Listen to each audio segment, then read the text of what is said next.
Bonjour et bienvenue. Alors, on va pas dire les acharnés du WRC parce que là, on tente autre chose. On va faire une émission sur le championnat de France. Comment vas-tu, Guillaume? Salut Fabien, bonjour à toutes et bonjour à tous. Comme d'habitude, on espère que vous êtes en pleine forme et effectivement, on se retrouve sur un format un peu particulier qu'on essaye aujourd'hui pour discuter, débriefer un peu de cette troisième manche du championnat de France des rallyes asphalte qui avait lieu à Antibes il y a quelques jours maintenant. Donc, on espère que ça va vous plaire. Dites-nous dans les commentaires, mettez un petit pouce levé. Partagez et surtout, dites-nous, on est à votre disposition pour échanger et continuer de refaire le rallye entre nous. Alors, c'était le rallye des nouveautés, rallye d'Antibes. Première victoire d'une Hyundai cette saison. Je me suis mis aux couleurs du vainqueur. Et première sortie de la nouvelle arme de chez Alpine qui est derrière toi. On va revenir sur cette magnifique voiture. On va revenir sur le rallye. Avant toute chose, excuse-moi, mais tu sais, moi j'ai un cerveau de poisson rouge. Le classement, victoire d'Eric Camilly devant Johan Bonato. Troisième, Anthony Fautia qui fait un superbe rallye. Quatrième, Léo Rossel. Cinquième, Hugo Marguerian. Sixième, JB Franceschi. Septième, Patrick Rouillard. Huitième, Sarah Roumeau. Neuvième, Louis Constant. Et le top 10 se referme avec Yann Cléré. Qu'est-ce que tu as pensé, toi, de cette manche du championnat de France asphalte qui s'est fait sous un soleil radieux? Je tiens à le dire, Cocorico, je suis dans le sud, je le dis. Ouais, écoute, ça a été encore une fois un très beau rallye. Honnêtement, là, alors ça commence à faire quelques années, mais cette saison tout particulièrement, on a des bagarres et des rallyes sur le championnat de France qui sont vraiment agréables à suivre, qui sont très indécis avec un très haut niveau de pilotage. Honnêtement, je pense qu'il y a des temps, si tu les analyses de manière unique dans le rallye, qui sont juste impressionnants. On a vu notamment Eric Camilly à la sortie de la première spéciale qui était dans un autre état. Enfin, qui était complètement. On avait vraiment l'impression qu'il était rentré dans la zone, comme on dit, qu'il avait sorti tout ce qu'il pouvait. Et d'ailleurs, ça s'est très vite traduit par les temps, puisque je crois qu'il relègue le deuxième à 7 ou 8 secondes sur une spéciale que tout le monde connaît bien, mais que lui connaît encore mieux, puisque c'est le régional, un des régionaux de l'étape. Hmm. Et donc, il a fait un rallye tout bonnement impressionnant du début à la fin. Mais derrière, ça s'est quand même bien bagarré. Et la bataille entre Johan Bonato, Anthony Fautia et un petit peu Léo Rossel au début a été extrêmement intéressante. Et puis, on ne va pas oublier non plus la nouvelle Alpine, la GT+, qui a fait montre d'un très bon niveau de performance et qui pourrait se mêler à quelques bagarres aussi pour le podium au moins dans les rallyes à venir. Alors, on va y revenir sur cette fameuse Alpine, parce que moi, ce qui me frappe le plus dans cette auto, c'est l'aileron qui est immense. Il est immense cet aileron, c'est impressionnant. On va y revenir, mais d'abord, on va parler un petit peu de ce rallye. Alors, moi, j'ai lu certains commentaires qui disaient, ouais, mais bon, Camille est chez lui. Il est chez lui, certes, mais quand même, il faut aller le chercher, Bonato, il faut aller chercher Rossel. Elle marche, cette Hyundai, elle commence à fonctionner, et ça nous promet une suite de championnat absolument magnifique, parce que Hugo Margaillan est pas loin non plus, il est à la parade aussi. Elle marche bien, ces Hyundai.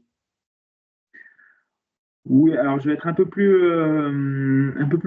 nuancé que toi, Ah, parce que pour le coup, là, je rejoindrai un peu les commentaires, mais pas dans le sens péjoratif, hein. Au contraire, tu habites dans un endroit, tu as des routes sur lesquelles tu passes régulièrement sans le faire exprès ou en le faisant exprès. Mais voilà, c'est le rallye, c'est comme ça, hein. On l'a assez vu en championnat du monde, même si c'était plutôt dans des pays où tu as des spécialistes de certains rallyes, de certaines régions. Et on le voit aussi même en France, hein, tu as des, des champions du monde de leur région qui gagnent tout dans leur région. Et puis dès qu'on passe au niveau national, quand il y a un peu plus d'inconnus, ils sont nulle part. Là, pour le coup, Eric Camilli, c'était tout l'inverse. Il était attendu au tournant. Il a tout simplement fait preuve de beaucoup de sang-froid, d'une volonté extraordinaire, et il allait chercher les performances qu'il fallait pour mettre tout le monde d'accord dès le début. Oui, mais je suis d'accord avec toi. Par contre, tu vois, quand tu prends Puget-Théniers, c'est connu, la Couillole, c'est connu. Il va quand même chercher un Johan Bonato qui sort d'une magnifique victoire en URC. C'est des spéciales que un peu tout le monde connaît aussi. Johan Bonato, il connaît aussi bien que Eric Camini, tu vois, même si, voilà. Oui, oui, Il oui, faut bien aller les sûr, bien chercher quand sûr. même. Oui, non, mais bien sûr. Mais après, quand tu fais une spéciale 2, 3 fois dans l'année, que tu la refais peut-être sur un Monte-Carlo, ou Mm. voilà, certes, mais ça n'empêche que voilà, quand tu. Alors, c'est compliqué à dire, mais tu peux toujours voir un peu plus en avance, une semaine, 2 semaines, un peu l'état de la route, comment Mm. ça se passe, même si elle est reconnaissance. Je te parle pas, enfin, très très loin de moi de l'idée de penser à des reconnaissances illicites ou ce genre de choses. Mais voilà, le rallye, ça reste des routes empruntées par tout le monde. Donc, tu peux y aller, tu peux aller t'entraîner dessus, si tu n'habites pas loin, enfin, c'est comme ça. Euh, Tout ça pour dire que c'était plutôt la performance du pilote qui m'a impressionné vraiment sur ce rallye-là plutôt que la voiture. Parce que justement, Hugo Margaillan, on connaît sa pointe de vitesse, on sait il est rapide, qu'il devait justement regagner en confiance pour redevenir fiable. Donc c'est ce qui fait qu'il est peut-être un petit peu en retrait, parce que pour moi, 1 minute 26, quand même, ça reste Oui. assez loin sur un rallye comme celui-là. Mais je dirais, il y a pour moi environ au moins 50-50 entre un pilote un petit peu en retrait et qui a besoin de regagner en confiance, de se remettre dans la voiture et de se comparer au top niveau, Mm. et 50% de la voiture qui fait qu'il est encore un peu derrière les C3 de Johan Bonato ou d'Anthony Fautia.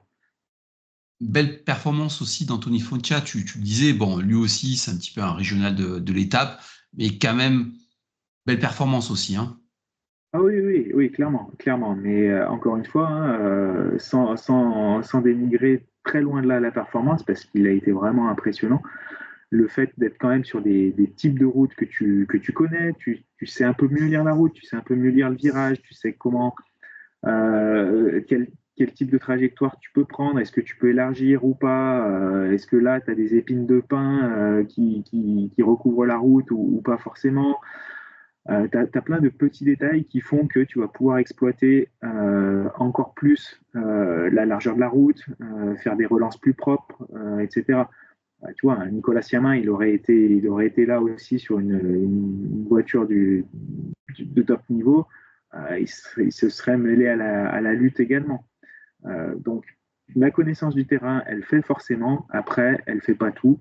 Et c'est des grosses performances que à la fois Eric Camilli, Anthony Fautia et même Johan Bonato ont sorti pour avoir une lutte vraiment serrée et intéressante du début à la fin. En parlant de Nicolas Siamin, on va passer sur Ford. Ford, c'est un petit peu la question moi, de ce début de saison, parce que quand même, on connaît la pointe de vitesse de Franceschi. C'est loin encore. Ils ont eu des problèmes techniques sur la deuxième voiture de Gagny. Et puis j'écoutais Canal+, tu sais, le vendredi non, le jeudi sur la Super Spéciale, et il parlait, Nicolas Siamin parlait de l'Espagnol qui passait de la Skoda à la Ford, là, je me souviens plus de son prénom, excuse-moi, qui Pepe disait, Lopez? ouais, Pepe Lopez, qui balançait un petit peu une pique sans être une pique. Il disait, en espérant qu'il lui injecte la bonne carto. Est-ce que ces voitures, elles sont vraiment au niveau? C'est vraiment la question que je pose parce que vraiment, c'est loin, c'est très loin. Est-ce que ces voitures, c'est vraiment au niveau? Est-ce que M-Sport derrière fait tout pour que ces voitures. C'est pas une critique, c'est une question. Quand tu vois, par exemple, l'auto que Fourmont avait, bon, c'est clair que peu de monde peut l'avoir, mais quand même, tu as l'impression que ces autos, elles ont vraiment du mal par rapport à la Hyundai et au C3. même des C3 qui sont pas dans le giron Citroën. Enfin, tu as à la limite des mecs qui sont semi-privés, enfin privés qui peuvent être devant. Oui, mais là, toutes les voitures, enfin, les Rallye 2, c'est toutes des privés, hein, en championnat de Oui, bon, France. on sait que certains ont T'as pas. un peu plus d'aide que Oui, d'autres, hein, tu vois. Ce que je oui, voulais oui, dire. oui, non, mais tout à fait, tout à fait. Ça c'est sûr, mais n'empêche que c'est des voitures qui sont exploitables par tous les teams. Alors après, tu as des disponibilités d'évolution ou pas, peut-être, mais bon, ça ne va pas chercher non plus une seconde au kilomètre. Non. Force est de constater que oui, la Fiesta Rally 2, elle est un peu en retrait, que ce soit sur l'asphalte, sur les championnats nationaux ou sur le mondial, où l'année dernière, voire même depuis le début, hein, il n'y a que Fourmeau qui est arrivé à la faire performer à un très très bon niveau. Mais on peut se demander, encore une fois, quelle est la part du pilote qui, là, pour le coup, est prépondérante. Et on le voit cette année que l'année dernière, il a franchi un vrai step en termes de performance, justement, de prise de confiance, de régularité dans ses rallyes. Je parle d'Adrien Fourmeau, là. Et que du coup, il a peut-être fait illusion en grande partie sur les performances de cette voiture. N'empêche que en avoir trois qui roulent de manière aussi régulière et aussi intense en championnat de France avec un S, que ce soit l'asphalte ou la terre, c'est quand même extrêmement intéressant, je trouve. Mhm. Certes, M-Sport, je pense qu'eux aussi, ils vont capitaliser sur ces expériences, sur le développement potentiel qu'il peut y avoir à faire, alors, même si je doute qu'il y ait quoi que ce soit qui soit fait, parce qu'aujourd'hui, le gap est trop, trop grand pour espérer pouvoir refaire une évolution qui les ramène sur le tout devant de la scène. On va plutôt attendre de voir ce que vont donner les nouvelles réglementations, aussi bien en Rallye 1 qu'en Rallye 2, pour faire ces évolutions-là. Mais je ne pourrais pas remettre en cause le professionnalisme du Sarrazin Motorsport, qui est juste, Oui, non. juste parfait, je pense, sur l'exploitation, la relation qu'il peut y avoir entre M-Sport et ses clients. Très certainement elle peut être différente en fonction des équipes et des pays, justement. Mais j'imagine que, ouais, que Ford regarde d'un œil très attentif les performances de JB Franceschi et de Sarah Rumo et de Ryan Gani, hein, bien évidemment, pour essayer de voir sur quelle piste ils peuvent travailler pour améliorer la performance globale de l'auto, parce qu'on ne parle pas que de cartographie moteur, on parle aussi de liaison au sol, les amortissements, on parle potentiellement de système de freinage, on peut parler de pas mal de choses, un peu d'aéro aussi. On verra notamment avec la GT+, l'impact que ça peut avoir sur une auto, même sur une auto de rallye. Et,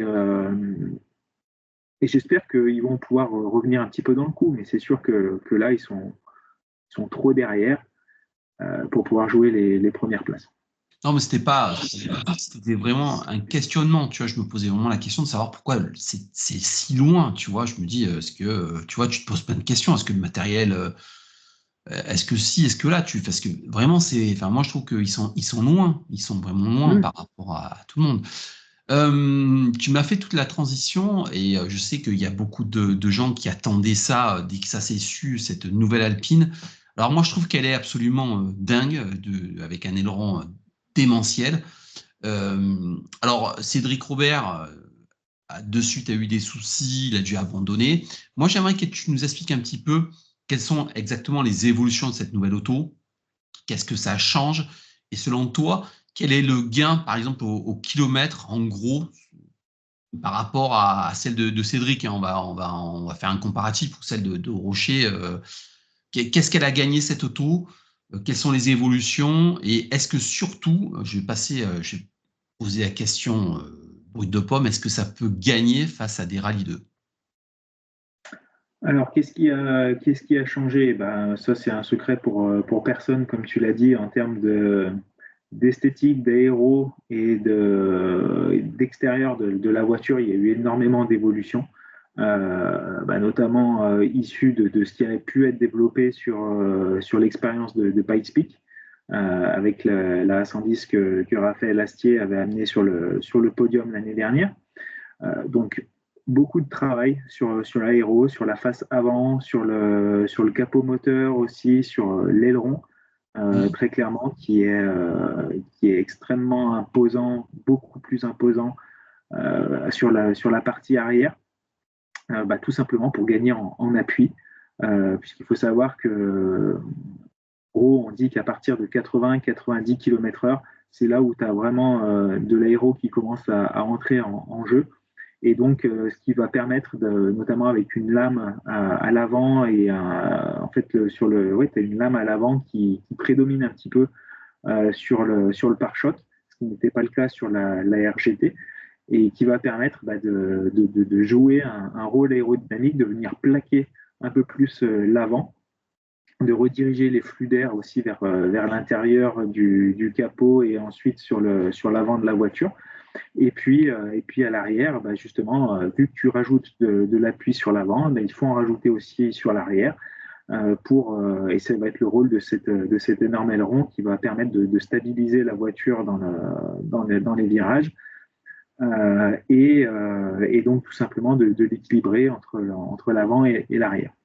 Il y a également, on l'a vu, la lunette arrière qui a complètement changé, puisqu'elle est tout en carbone pour gagner un peu en termes de poids. Et puis il y a des évolutions au niveau du moteur qui ont été apportées pour essayer d'augmenter la plage d'utilisation de la puissance et du couple moteur, puisque c'est la seule chose sur laquelle il est possible de travailler en termes de RGT, qui est limité par une réglementation sur un rapport poids-puissance qui était déjà pas loin du maximum sur la RGT. Donc c'est plus sur la disponibilité de cette puissance et la facilité d'utilisation du moteur qu'il y a pas mal de choses qui ont été travaillées aussi. Et donc, pour répondre à ta question, les temps, en tout cas, ont été extrêmement encourageants, avec un deuxième temps dans la première spéciale, je crois, peut-être pas un deuxième temps, je ne sais plus exactement, mais en tout cas pas très très loin des autres pilotes derrière Eric Camille, puisqu'on l'a dit, sur la première spéciale, il a juste été stratosphérique. Et puis dans la deuxième spéciale, le premier scratch pour la GT+, devant toutes les Rallye 2, sur un profil de spécial qui lui est un peu favorable, puisqu'on est sur des routes plus rapides, et c'est clairement sur la vitesse de pointe, sur les enchaînements rapides que l'Alpine peut être à son avantage par rapport à une Rallye 2 qui, avec ses 4 roues motrices, va plutôt privilégier la relance, les enchaînements sinueux. Et puis voilà, c'est prometteur. Ça n'a malheureusement pas roulé assez longtemps pour voir vraiment quel était le potentiel de l'auto. En tout cas, il y a un vrai step qui a été fait par rapport à la RGT classique. En termes de temps au kilomètre, je peux pas trop te dire exactement. Il n'y a pas de base assez solide pour pouvoir vraiment comparer. En tout cas, sur un terrain de jeu qui était à la fois favorable dans certains endroits, mais à la fois défavorable à d'autres, la voiture a montré qu'elle pouvait être, en tout cas, en lice pour le podium au niveau de certaines autres Rallye 2. Et c'est plutôt de très très bon augure pour la suite. Non, en fait, j'ai un petit peu. C'est vrai que tu as recentré la question, mais je l'avais mal posée. Est-ce que cette auto est devenue plus polyvalente? Est-ce qu'elle est capable de gagner sur d'autres terrains? Parce qu'on l'a vu, elle avait gagné à l'Antibes il y a 2 ans, je crois, avec Nico Siamin, avec des passages dans la couillole absolument dingues, parce que c'était quasiment du circuit. Je ne sais pas si tu as vu cette caméra embarquée. Est-ce que cette nouvelle Alpine est capable de gagner sur d'autres terrains, selon toi, avec ses évolutions? En tout cas, c'est le but. C'est clairement le but, c'est d'être plus à l'aise sur les parties et les types de spéciales sur lesquels les 2 roues motrices étaient un peu moins privilégiées. En vitesse de pointe, ce sera toujours au-dessus d'une Rallye 2, hein, de par le règlement. Mais en tout cas, oui, c'est là-dessus que le travail a été porté pour essayer de réduire un peu l'écart qu'il y avait et qui s'est creusé entre la RGT qui avait déjà quelques années maintenant et des Rallye 2 qui ont continué d'évoluer sans cesse avec les constructeurs qui sont derrière. Parce qu'on le rappelle, hein, tu as quand même la Hyundai, tu as quand même Hyundai qui est là avec un service compétition client pour abreuver tous les pays du monde avec les Rallye 2. Citroën, on n'en parle pas. Et M-Sport Ford qui base, et Skoda aussi, qui basent clairement leur business model sur la vente de ces voitures à des clients. Donc il y a des évolutions constantes qui sont faites et qui ne peuvent pas être à ce niveau-là pour une équipe comme Signatech, hein, puisqu'on rappelle que c'est quand même Signatech qui a développé cette auto de zéro, très clairement, à la fois la partie RGT, la partie GT4 aussi et l'Alpine Cup. Donc forcément, il n'y a pas les mêmes moyens financiers, les mêmes moyens humains qui sont mis à disposition pour un programme client. Mais là, le but, c'est vraiment de remonter le curseur d'un niveau, voire deux, en termes de performance pour recommencer à avoir les types de performances et de comparaison qu'il pouvait y avoir il y a 2-3 ans avec les Rallye 2 qui, à l'époque, étaient un peu moins développées que ce qu'elles sont aujourd'hui. Alors, en France, tu sais qu'on a la chance d'avoir des rallyes qui sont complètement différents. On a le Touquet qui ne ressemble pas à l'Antibes, qui l'Antibes ne ressemble pas au Var, qui le Var ne ressemblera jamais au Rouergue et au Mont Blanc, etc. J'aimerais que tu nous parles un petit peu de la spécificité de ce rallye d'Antibes et quels sont les points clés pour le préparer pour une voiture. Ouais, alors le rallye d'Antibes, c'est clairement un des plus connus, en France et historique, qui reprend des spéciales mythiques et des bouts de spéciales qui sont utilisés pour le Monte-Carlo, par exemple. Donc c'est un rallye qui est extrêmement apprécié des pilotes. Là, en plus, il y a eu des conditions climatiques qui étaient juste idéales, pas trop chaudes, sèches, et ça a permis d'avoir un terrain de jeu vraiment parfait du début à la fin, une vraie comparaison possible justement entre les pilotes, entre les autos.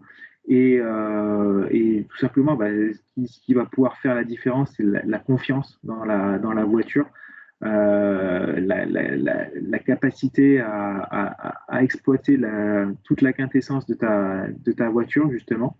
Et pour le coup, tu vois, j'ai eu la chance d'aller en spécial et de voir les différents types de pilotage qu'il pouvait y avoir. C'est quand même assez intéressant.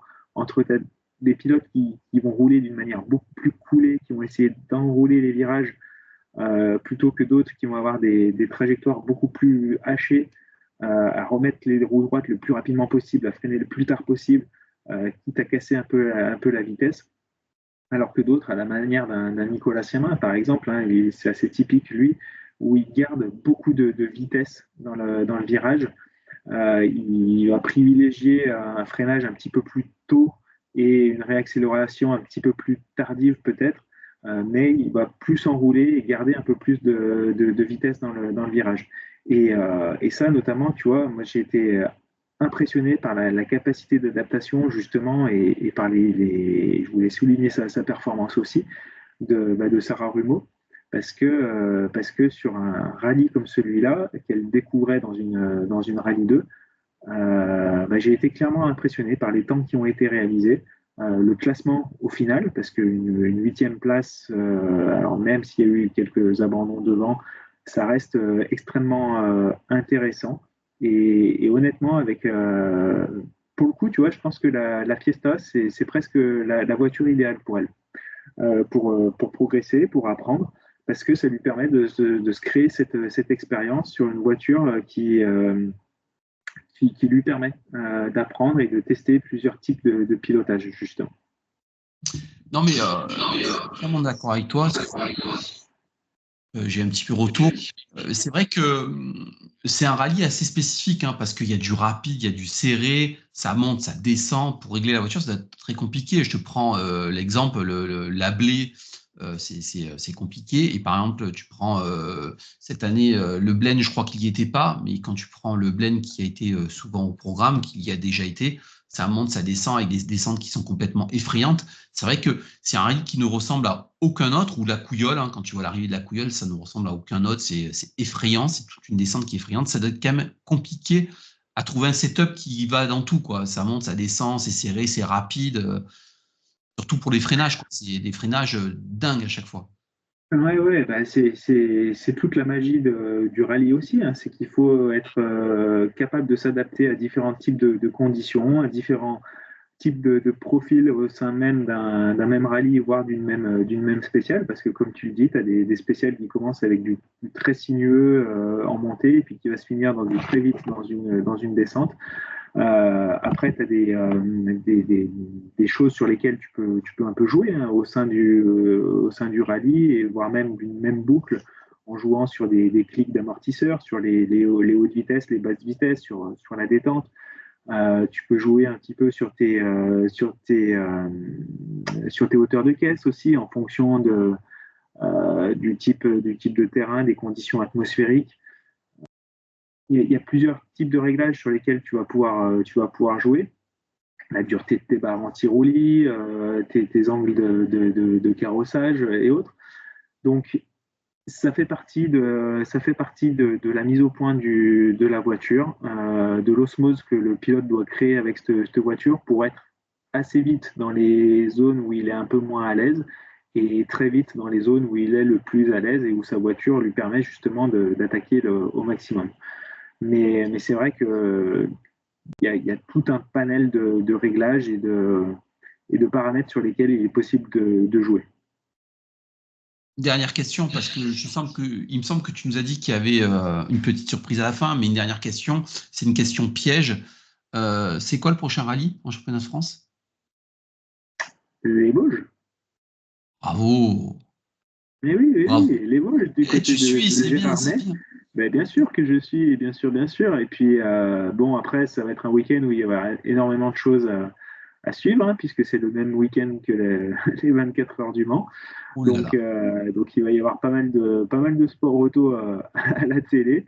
Donc, on va essayer de suivre tout ça. Et puis, si ça plaît, on essaiera de se refaire un petit point. Mais ouais, je vais te poser moi une petite question là, justement, si on digresse un petit peu, si tu avais un top et un flop sur ce rallye, qu'est-ce que tu me donnerais? Le top est Eric Camilly, très clairement, qui a sorti un rallye magnifique et il fallait le sortir quand même, même s'il est chez lui, même s'il court, enfin, faut le sortir. Le flop, j'ai envie de le donner, mais j'ai pas envie de le donner. Parce que c'est quelqu'un que j'adore et que tu le sais très bien, je suis très attaché parce qu'on se connaît depuis très longtemps. C'est Cédric, mais c'est pas dans sa performance.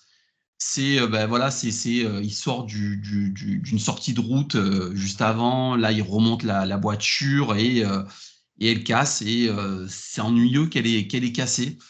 Mais c'est pas vraiment un flop, hein, c'est la loi du sport. Voilà, il n'y a pas vraiment de flop pour moi. Peut-être Bernd Casier que j'attendais un petit peu plus à l'attaque, mais bon, il s'est mis une grosse boîte Ouais, au check-down, donc je pense que ça a dû le calmer. Ça a c'est ce dû le que calmer, j'allais mais dire. Ouais, sa vidéo, elle est devenue assez virale assez aussi, viral. hein.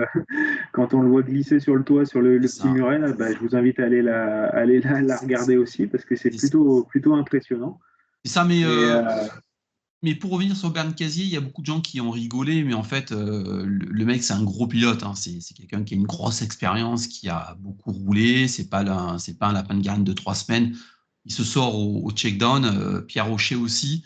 Moi, je le pense, je l'aurais vu un petit peu plus haut. Tu vois, pas la bataille, hmm, mais il s'est retrouvé loin. Donc, ça, c'est, pour moi, c'est un petit peu le flop. Voilà. ok, ok, Et ok. toi? Bah écoute, j'allais dire la même chose au niveau d'Eric Camilly qui se repositionne au championnat, très clairement. Là, je pense qu'on est parti pour un beau duel, voire un triptyque avec Léo Rossel. Ça promet énormément. Je pense que les zéros vont compter énormément en fin de saison. Là, pour le moment, Bonato au championnat est encore un peu devant voire bien devant parce qu'il a pu marquer sur tous les rallyes. Hein. Il fait une victoire et 2 deuxièmes places.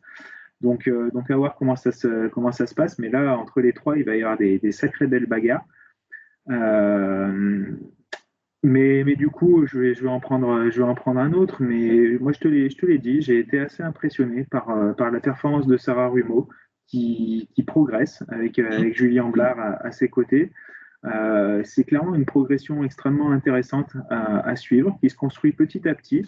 Et je te dis, pour l'avoir vu passer en spécial, il y a vraiment du très très bon. Et puis, tout simplement dans son ensemble aussi, j'en profite pour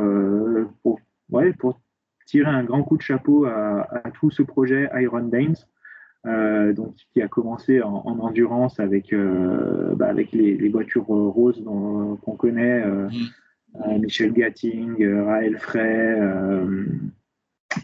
Sarah Bovy, Dorian Pain et tout le projet Endurance qui est extrêmement intéressant, qui permet de développer l'inclusion dans le sport auto. Et là, ce qui a été monté justement avec l'équipe de Stéphane Sarrazin, avec ce programme en rallye, Iron Dance, Iron Links, je trouve que c'est extrêmement intéressant. Ça met encore un gros coup de projecteur sur tout ça, et ça rappelle les belles heures alors que moi j'ai pas connu, hein, mais on en a parlé de Michel Mouton. Et tu vois, j'écoutais un podcast où elle racontait un peu sa vie et sa carrière. Je trouvais que c'était extrêmement intéressant. Et si c'était possible d'avoir un peu plus de féminine justement dans les championnats, ce serait que positif. Et en leur laissant leur chance, tout simplement. Alors, on va en terminer avec cette émission qui a été passionnante. On reparlera de championnat de France, on refera un débriefing des Vosges. Je t'annonce de suite que c'était pas un flop, mais c'est ma déception que cette Alpine est cassée. Mais je t'annonce que Cédric va nous faire un rallye des Vosges absolument magnifique. Après, il y a le Rouergue, il me semble. Donc, il va nous faire que du bien parce que c'est vrai qu'il a enchaîné un petit peu les déceptions ces derniers rallyes. Tu sais, je suis un grand enfant. Tu me connais. Ouais. J'attends le cadeau.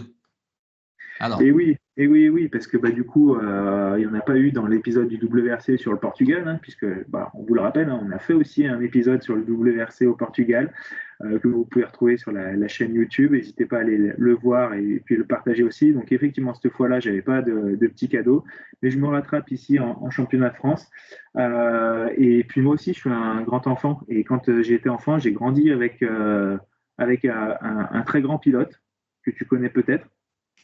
Un très grand pilote français avec une carrière à nul autre pareil, qui s'appelle Michel Vaillant. Et donc, tu vois, là, tu viens de recevoir le tout dernier numéro, le tout dernier tome, donc Rédemption. Et plus, tu le sais, hein, nous, Automini Racing, c'est plus la partie miniature et diorama, exposition permanente. Et voilà, je voulais en profiter pour présenter ce petit set de casque qui nous a été très très gentiment prêté par Jean-Philippe Croisy, qui réalise ces casques. Et donc ça représente le duel qu'il y a eu entre Thierry Neuville et Michel Vaillant, justement dans l'album Duel, je crois, où Michel Vaillant prend le volant d'une voiture de rallye en championnat du monde des rallyes. Et donc voilà, ces casques, vous pouvez les retrouver bien évidemment chez Automini Racing. Je vous invite à suivre nos comptes Facebook, Instagram, donc Automini Racing, LAFLAF25 si vous souhaitez discuter un petit peu plus. Et puis on se retrouvera très rapidement pour d'autres belles surprises et exclusivités. Et encore une fois, je me répète, mais si ça vous a plu, n'hésitez pas à nous encourager, un petit commentaire, le like, le partage sur les réseaux sociaux. Ça fait toujours plaisir et c'est ça qui fera grandir un petit peu la communauté. Et posez-nous vos questions, dites-nous ce que vous souhaiteriez qu'on développe un peu plus dans les prochains épisodes. Et on se fera un réel plaisir de vous répondre déjà et puis d'essayer de mettre en place tout ce qui va bien. Alors, tu sais que moi, je suis un grand enfant et toi, c'était Michel Vaillant. Alors, moi, je vais te sortir mon idole. Tout le monde va le savoir. Moi, mon idole dans le rallye, c'est pas un champion du monde, loin de là. C'est un pilote finlandais et c'est Tony Gardemeister. Voilà, pour moi, c'est mon pilote de légende. J'ai eu la chance de le croiser plusieurs fois. Il était absolument adorable. Et pour tout te dire, l'autre jour, j'étais à Lyon et je suis tombé dans un magasin de modélisme. Tu sais, comme un enfant, il y avait des voitures partout et je suis tombé sur une de ces voitures en réplique. C'est quoi? J'étais à 2 doigts de l'acheter. Donc, si un jour, chez Auto Mini Racing, tu as une voiture de Tony Gardemeister, je serais curieux que tu me la montres. Ah, mais on en a Ah plein ouais? de Tony. Oh, bah oui, de l'époque Seat, on doit même avoir, je pense, une 206 WRC, Chez Griffon? si je me souviens bien, une Griffon. blanche Ouais, du du Monte Monte-Carlo. Carlo. Mm, mm. Voilà, tout à fait. Donc, ouais, on en a quelques-unes. Et puis après, on en a même, je pense, de son équipe, puisqu'il a monté son Oui, équipe, hein, ouais, le TGS, là, Tony GS. Gardmeister Sport. D'ailleurs, ils font rouler des voitures Et ils étaient au en Rallye Portugal, 2. hein. Ouais, Ils étaient au ouais, ouais. Portugal. Je sais plus avec qui c'était. Je sais pas si c'était pas avec Yuna Ouais, ou c'est ça. quelqu'un comme ça. Ouais, c'est ça. Mais oui, oui, ils étaient au Portugal et effectivement, c'est une personnalité très, très, très, très attachante aussi, bah, comme enfin, comme la plupart des Finlandais, quand tu les connais un petit peu et que tu arrives à briser un peu la glace finlandaise, justement, c'est des gens qui sont juste magiques. On se dit à la prochaine fois. À très vite, ouais. Portez-vous toutes et tous bien et à très bientôt. Ciao, ciao. Merci à toi. Salut, Bye salut. bye.